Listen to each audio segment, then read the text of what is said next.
Hi అందరికీ నమస్కారం. నేను మీ Jinitha. Welcome to our channel. So, మనలో చాలా మందికి జ్యోతిష్యాన్ని నమ్మాలా వద్దా? అసలు జ్యోతిష్యం అనేది ఉంటుందా లేదా అని డౌట్స్ ఉంటాయండి. అలాగే కలియుగం ఎప్పుడు అంతమవుతుంది? బ్రహ్మం గారి చరిత్ర అనేది నిజంగా నమ్మొచ్చా? ప్రస్తుతం మనతో పాటు జ్యోతిష్య రత్న అవార్డ్ గ్రహీత శ్రీధర్ గారు ఉన్నారు. ఆయనతో మాట్లాడదాం. నమస్కారం గురుగారు. ఎలా ఉన్నారు? బాగున్నాము. సో, ఈ మధ్య కాలంలో మనం కామన్‌గా ఎవరు నమ్మరు బ్రహ్మం గారి చరిత్రని. ఓకే. బట్ ఆయన చెప్పినవి, ఆయన రాసినవి ప్రతి ఒక్కటి కూడా జరుగుతా వస్తున్నాయి ఇప్పటివరకైతే. మరి రాబోయే కాలంలో ఏం జరగబోతుంది అనుకుంటున్నారు? అసలు బ్రహ్మం గారి చరిత్ర ఈ ప్రెజెంట్ ఉన్న జనరేషన్ ఎలా తీసుకోవాలి? నిజమే అంటారా? అతను రాసినవన్నీ జరుగుతాయంటారా? తప్పకుండా అండి. ఓకే. తప్పకుండా. జరుగుతున్నాయి కూడా. జరుగుతున్నాయి. అవును. జరుగుతున్నాయి కూడా.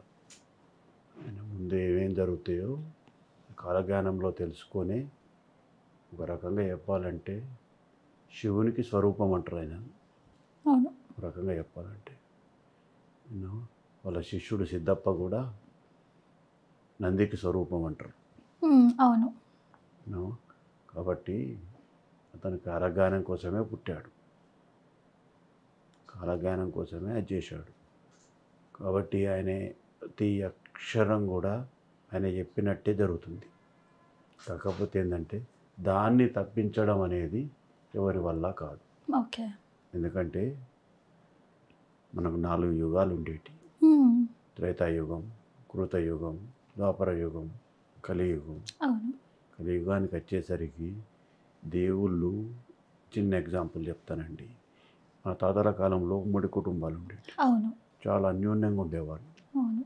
ఈ 30 సంవత్సరాల నుంచి బాగా ఈ నెట్వర్క్లో మానవ జీవితాల్లో బాగా స్పీడప్ అయిపోయింది. అవును. చూసినావా ఎంత స్పీడప్ అయ్యి ఎంత జనరేట్ అయిపోయింది. ఈ టైములో ధర్మం అనేది జస్ట్ 100కు 2% సక్సెస్ రేట్ మీద ఉంది. ఓకే.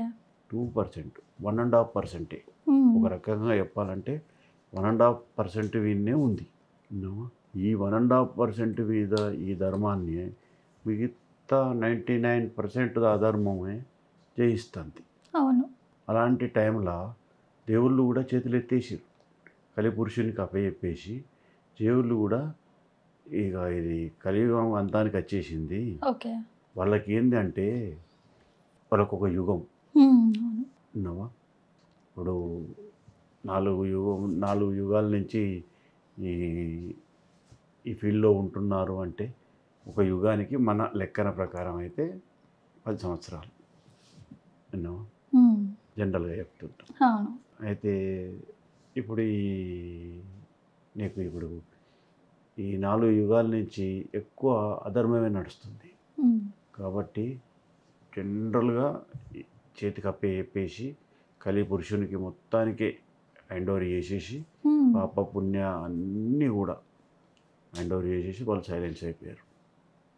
కాబట్టి ఇది ఎన్నడో రోజు 3వ ప్రపంచ యుద్ధం వస్తుంది, పోతుంది. దాని తర్వాత చెప్పాడు అతను ఫస్ట్ వెంపల చెట్టు ఎంత ఉంటుందండి, ఎంత ఉంటుంది. దానికి నిచ్చెనలు వేసుకుని పుట్టే వాళ్ళు దొరుకుతారు. భైరవ దీపం సినిమాలో చూపిస్తారు, చూసారా. అది మీరు ఎక్కువ కాలం గమనిస్తే టెంపుల్స్లోనే అధర్మాలు ఎక్కువ జరుగుతున్నాయి, గమనించండి. ఎలా అంటారు? ఇది కలికాలం మహిమ అంతే. టెంపుల్స్లలో అంటే ఎలా వివరించి ఎలా చెప్తారు? టెంపుల్స్లో అధర్మం జరుగుతుంది అని. అధర్మం అని కాదండి, అధర్మం టెంపుల్స్లో దేవుడే చేస్తుండని కాదు. ఓకే. పెద్ద పెద్ద టెంపుల్స్లల్లా విఐపి దర్శనాలు కావచ్చు, అవును. ప్రసాదాల అక్కడ కావచ్చు, లేకుంటే దేవునికి సంబంధించిన టికెట్ల వ్యవహారంలో కావచ్చు, వాటికి సంబంధించిన భోజనాల కాడ కావచ్చు, క్వాలిటీ తగ్గియడం కావచ్చు, డబ్బులు ఇచ్చిన వాళ్ళకే ఫస్ట్ ప్రియారిటీ కావచ్చు, పదవి ఉన్నోళ్ళకే ఫస్ట్ ప్రియారిటీ కావచ్చు. దేవుని దగ్గర అందరూ సమానమే. నాకు తెలిసినంత మటుకు నేను దేవుని దర్శనానికి వెళ్తానండి. నాకు తెలియని వాళ్ళు ఉండరు, అందరూ తెలుసు. అయినా 2 గంటలు ఆగైనా నేను లైన్లో వేయే దర్శనం చేసుకుంటా. ఎందుకు? దేవుని దగ్గర గల్లెగరేయకూడదు.